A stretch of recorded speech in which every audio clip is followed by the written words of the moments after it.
Welcome back to the channel. All right, we are continuing our build on our V Block clamp.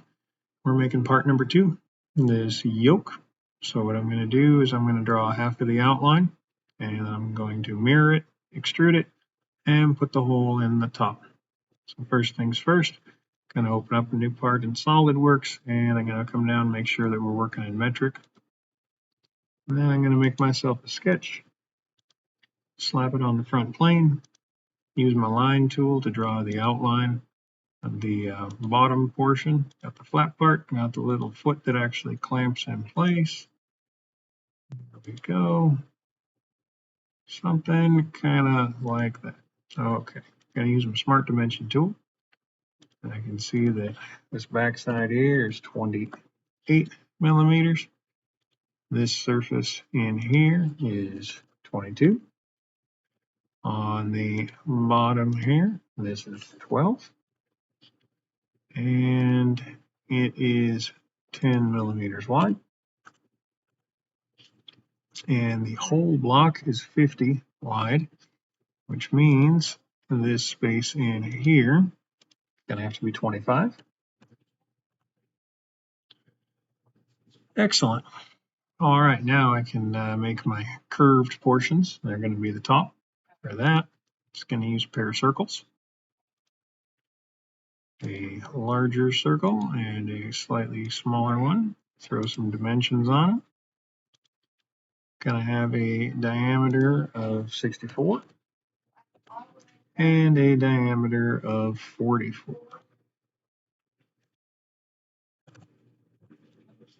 Nice. I'm just going to grab myself a line tool, come down in here. I'm going to slice this guy in half and deliberately make the line a little longer than I need here. Get out of that and grab another line tool, come down here, and I'm going to connect this guy with this circle down here. Nice. I'm going to grab myself my trim entities and cut away portions that I don't need.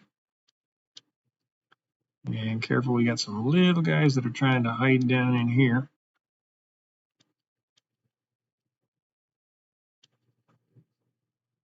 There we go. That's looking pretty good. Okay, so this top portion, I deliberately made it taller than it needs to be because the height of this entire yoke is 66. So I'll use this point to develop that height. There. And then I will make half of this flat portion here, and it's got a width of 19. So I'll just come over and down to my line. And let me use the smart dimension here. So half of 19, that's going to be 9.5. Excellent. Use my trim entity, take away the part that I don't need. There we go. I have one nice solid here. So I can get out of my trim tool. I can select the whole thing. And here we go. I can choose my mirror entities. And I can mirror about this face. And there we go. I got myself my outline of my solid. So in my features, I can extrude that for a depth of 20. I'm going to do that on the mid plane.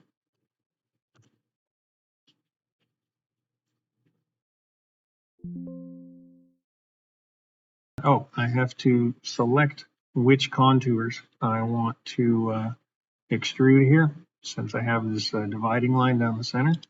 So just click on your surfaces and you're good to go. All right, so now all I have to do is I got to punch my hole in the top.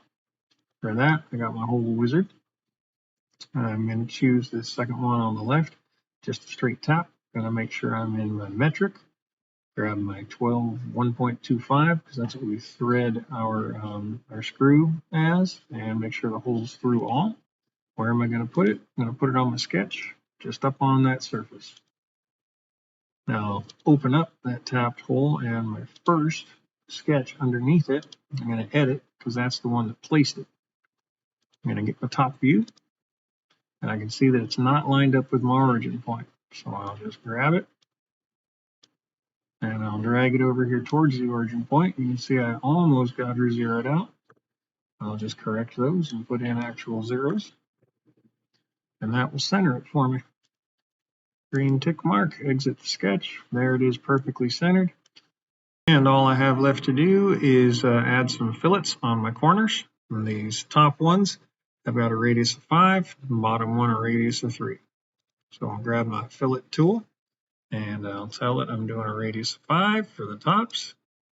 Select it, come to the other side, select it.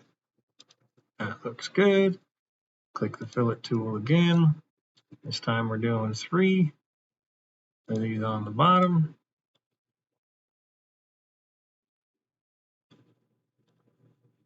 All right, there we go. And we are all finished with this one, and I hope this is helpful, and I hope you're having a great day.